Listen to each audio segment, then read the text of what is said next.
एक महत्वाची बातमी सोलापुरात चंद्रकांत पाटील आणि सुशील कुमार शिंदेमध्ये भेट झाली आहे। उच्च आणि तंत्र शिक्षण मंत्री चंद्रकांत पाटील बोलतायत, थेट जाऊया। यांनी असं जाहीरपणे वक्तव्य केलेलं आहे की मला भाजपकडून ऑफर आलेली आहे। 2019 ला त्यांनी असंच विधान केलेलं होतं। कसं पाहते पक्ष याकडे की अशी असं आहे की अधिकृतपणे तर 19 लाही नाही आणि आताही नाही कोणी त्यांना ऑफर दिली नाही। शेवटी नात्याच्या आधारे रिलेशनच्या आधारे हा सुशीलजी येणार की नाही किंवा मुलीला जरी पाठवणार की नाही असं कोणतरी म्हटलं असेल। नितीनजी गडकरींसारखे आमचे नेते ते जगन मित्र आहेत। आताही अनेक आठवणी त्यांनी गडकरींच्या काढल्या, त्यातले समजा कोणी म्हणाल असेल तर ती काय राजकीय भेट म्हणता येणार नाही किंवा ती काय राजकीय ऑफर म्हणता येणार नाही। राजकीय भेट ही तुम्हाला वर्षानुवर्ष कळत नाही कधी झालेली, इतकी ती गुप्त असते। इतक्या जाहीरपणे मी आलो आणि सगळे नाट्य संमेलनाचे पदाधिकारी बरोबर घेऊन आलो। प्युअरली नाट्य संमेलनाचा विषय होता।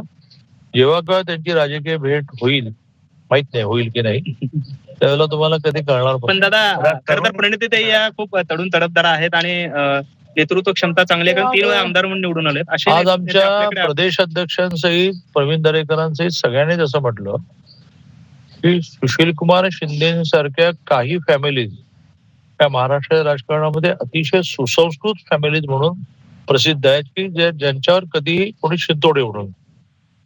त्यांच्याच पावलावर पाऊल ठेवून प्रणितीताई पण आहे की जी ज्या आक्रमक आहेत पण सर्वसामान्य माणसाच्या प्रश्नासाठी आक्रमक आहेत। अशी सुसंस्कृत फॅमिली, अशा आक्रमक प्रणितीताई त्या भारतीय जनता पार्टीत आल्यात तर आम्ही स्वागतच करू। पण अशी कुठलीही ऑफर ना बीजेपीने दिली किंवा अशी कुठलीही इच्छा ना त्याने व्यक्त केली।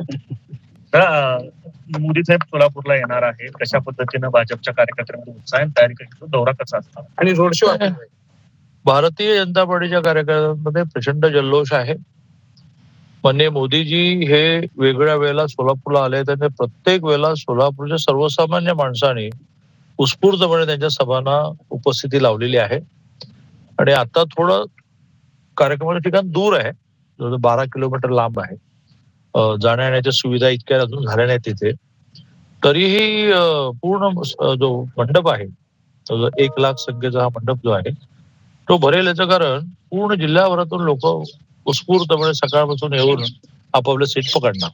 तर आशिष देशमुख असं म्हणतात की काँग्रेसचे 2 माजी मुख्यमंत्री भाजपमध्ये प्रवेश करणार आहेत। आपण कशा पद्धतीने बघताय? सुशील कुमार शिंदे मला माहितीच नाही, म्हणजे आशिष देशमुख असं म्हणाले हे पण माहिती नाही, कारण माझे राज्याचे अध्यक्ष चंद्रशेखरजी बावनकुळेजी सकाळपासून सोलापुरात होते। आम्ही एकत्र झालो पुण्याहून, ते आता गेल्यानंतर मी जरा मोकळा झालो। त्यामुळे अशा प्रकारच्या बातम्या ज्या आहेत, आशिष देशमुख असं म्हणाले, संजय राऊत तसं म्हणाले, असं मी आता थोडं शांतपणे बसून बघितल्यानंतरच तुम्हाला सांगू शकेन। आशिष देशमुखांना कोण विचारेन कुठले 2 माजी मुख्यमंत्री असं विचारेन, पण त्या 2 माजी मुख्यमंत्र्यांमध्ये सुशील कुमार शिंदे नक्कीच। मोदींचा दौरा त्यामुळे ही राजकीय भेट नव्हती असं चंद्रकांत पाटील यांनी म्हटलेलं आहे। शिंदेंचे कुटुंब ही सुसंस्कृत कुटुंबांपैकी एक आहे। ही राजकीय भेट नव्हती, राजकीय भेट झालेली कळणारही नाही असं चंद्रकांत पाटील यांनी म्हटलंय।